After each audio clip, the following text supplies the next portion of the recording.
This week in RPG news, Marvel's Midnight Suns was announced to be delayed for next year. The card-based tactical RPG by XCOM developer Firaxis Games won't be coming out this year, but in 2023 by the latest March. It is important to note that they didn't specifically mention any date, so it can potentially release much earlier than this. The developers also announced that the current gen and PC version of Marvel's Midnight Suns will be released first. Ports for the previous console generation, specifically Xbox One, PlayStation 4 and Nintendo Switch, will be released at a later date. Players will control the Hunter, who is tasked with leading a team of superheroes and staving off apocalyptic level threats. Among some of the heroes that will join the Hunter will be Iron Man, Captain America, Wolverine, Doctor Strange, Spider-Man, Captain Marvel, and more. To read more about Marvel's Midnight Suns or any other news in this video, be sure to check our link in the description below. Upcoming action RPG based on the anime series Made in Abyss, Binary Star Falling into Darkness has gotten a new trailer, this time outlining the game's exploration and fights. The game will be released next month for consoles and PC. The trailer starts off introducing the voice actors of the English voiceover, then dives into the exploration aspect of the game. As players go cave diving, they will find that the locations of both creatures and relics will change each time they venture there. As you'd expect, gaining experience leads to leveling up, also in turn improving your character's abilities. Depending on your character's abilities, they will have access to different whistle grades. Whistles will allow players to go deeper and deeper into the caverns. This also unlocks the powerful skills needed for fighting creatures and climbing the terrain. Being a cave explorer means having the right tools for the job. This includes a range of melee weapons, including pickaxes and hatchets. There are also ranged weapons such as bows for picking off targets from afar, as well as guns. Made in Abyss, Binary Star Falling into Darkness will release on PlayStation 4, Switch and PC via Steam on September 2nd, 2022. The real-time strategy RPG The DioField Chronicle gets a new look at the upcoming gameplay systems. Playing as Blue Fox mercenaries, players will be pitting their troops against foes in a top-down diorama-styled game. In the latest trailer, which goes over some of the gameplay aspects, we are introduced to a few of the basics from Lorraine Luxshore when it comes to survival on the battlefield. Players will be in charge of 4 units as they command a group of mercenaries. As the battle commences in real time, it's up to you to move these units in order to block the path of the oncoming foes, keeping track of each of the enemies. But attacks don't have to be forward facing, as players can use a back attack to take down their opponents. The benefit of this move is to suppress the damage. There are 4 factions in the game, with each unit belonging to one. Infantry, for example, can be used to take on hostile enemies and use formations, while cavalry can disrupt enemy attacks with the use of their mobility, such as knocking them back. The DioField Chronicle releases on September 23rd, 2022. It will be available on PlayStation 4, PlayStation 5, Xbox Series X and S, Xbox One, Nintendo Switch, and PC. In October, Persona 5 Royal will be making its way to Xbox Series X, along with PC, Xbox One, Game Pass, PlayStation 4, and PlayStation 5. The latest trailer shows some footage of the title, and in a recent livestream, the devs were showing the game running on Xbox Series X. The game comes with over 40 DLCs, which were first released for PS4, and the livestream also showed some of the cutscenes as well as gameplay. Atlus previously announced that games Persona 3 Portable, Persona 4 Golden, and Persona 5 Royal will all be making their way to new consoles and platforms this year.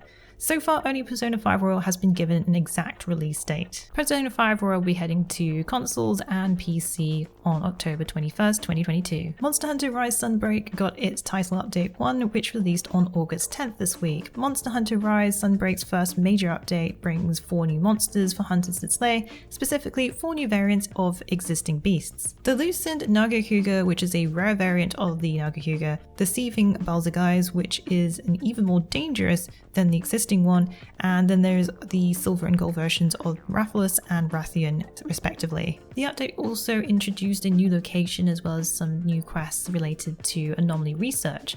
These quests will have hunters go out into the world and seek out afflicted monsters that have been touched by the Curio. Some quests have hunters slay these afflicted monsters, while others will be purely investigative. To reward players who undertake these new quests in the Anomaly Research Lab, players will be able to use Curio Crafting, a way to customize weapons and armor that have already been upgraded to the maximum levels. This endgame system will allow hunters to add additional attributes to the weapons. Square Enix has shared some new gameplay details about the spin-off treasuring hunting title Dragon Quest Treasures. In this RPG heading to Nintendo Switch, it follows Eric and Mia as they quest for treasures. Along the way, small items can be uncovered called bric-a-brac, which have a silver aura glow to them. Monster companions will let you know when you're getting closer to something precious by showing speech bubbles above their heads. In order to unearth these treasures, there will be some exploring involved.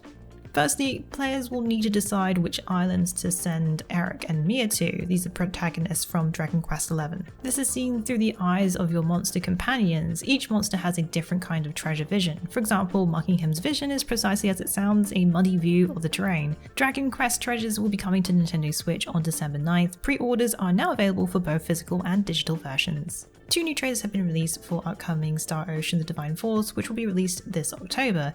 The sci-fi action RPG gives an overview of characters Albert, Belcom, and Elena. Albert is a knight who serves the kingdom of Asterius. He has a strong sense of loyalty to Letitia, staying close to her side. Albert's distinct feature, according to Square Enix, is his left arm, which is completely covered right down to his fingertips. How mysterious. Elena, on the other hand, is a crew member of the merchant vessel, also the first mate of Edis and Raymond, in charge of the operation of the entirety of the ship, gaining the trust of Raymond, the ship's captain, and the crew. However, she often finds Raymond's plans reckless, but still holds them in great esteem. In case you missed it, the combat of Divine Force is in real time, allowing for fast-paced action with the option to slow things down with stop mode. Star Ocean: The Divine Force heads to PlayStation 4, PlayStation 5, PC, Xbox One, and Xbox Series X on October 27th. Chronicle Games released new details this week about the return of ExileCon in 2023 and what will be shown during the event. The developer confirmed that both Path of Exile 2 and mobile will be playable at the event when it returns from July 29th to 30th in Auckland, New Zealand. The expansion Path of Exile Lake of Calandra also will be released next week on August 19th. As the expansion name suggests, it will focus on Calandra and the lake, which is the source of her duplication powers. The Lake of Calandra will give a unique way of rewarding players who can best its challenges. One of these new systems is the Jewelry Reflections, which will randomly gift the player with a choice of 2 pieces of jewelry that are exact mirrors of each other. One item will have half of its positive effects magnified twofold, but have some effects that are detrimental to the player. The reflection, on the other hand, will have the first item's negative effects instead be positive and vice versa. The expansion also brings 4 new gems, 14 new unique game-changing items, and if you want to check out all the details, you can head over to our Fextralife website to know more about this expansion. Well, that's it for the Week in the Wikis. Please join us again next week for yet another great week of gaming. Remember to check out our VIP program for some exclusive supporter benefits. And budding writers should take advantage of our Become an Author initiative. Thanks again for being part of this great community. Keep checking in with us with news, reviews, YouTube streams and vids, and general wiki goodness.